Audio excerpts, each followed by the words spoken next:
is the main predictor of science score, of achievement in the science test? I'm Dr. Emily Sherwood. For more information about reading and education with a global perspective, please like and subscribe. The standardized tests in Tennessee and South Carolina are this week.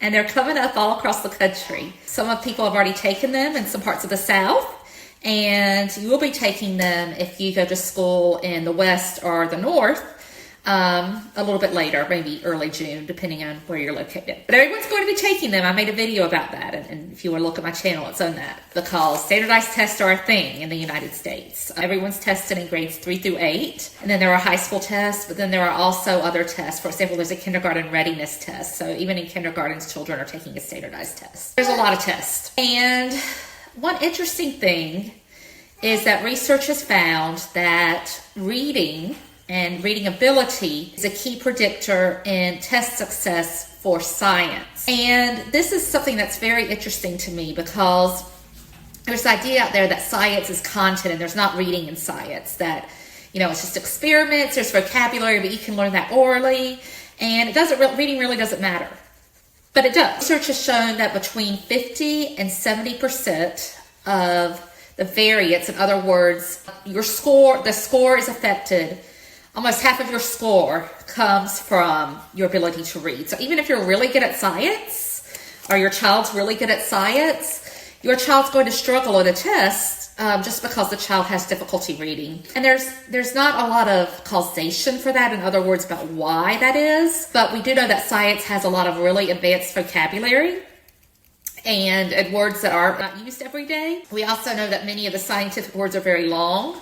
And many of the passages that you might have to read about science, for example, lab reports or information, it takes a lot of reading. So in response to this, there has been this big trend, and it's not just in science, but in general, of students identifying as special education students. ESOL students also get these accommodations, and having the test read aloud. Does that help? So the research shows it does help, but it doesn't entirely narrow that gap. In other words, students are going to still be at a disadvantage if they can't read well in science. And so this is just very interesting, because again, there's this idea that science and social studies are content area, and math are content areas, and reading's not involved. But this shows that reading is involved, and it's very, very important. And to me, this is one more reason why schools should be investing more in reading. If we've got children who can't pass scientific tests, that means that the future of the field of science is going to be very rough, unnecessarily. And again, it's not enough to just say, oh, well, that child could have the test read to them, because when it comes to scientific jobs, or if a child studies advanced science in college, things cannot always be read to you. And for safety reasons and professional reasons, you can't have much of a scientific career without being able to read. There's just too much reading involved, and all the things that you have to do. Science is very precise, the physical sciences. If you're a doctor, for example, you have to be able to prescribe the right medication. If you write it the wrong way or enter it the wrong way because you can't read well,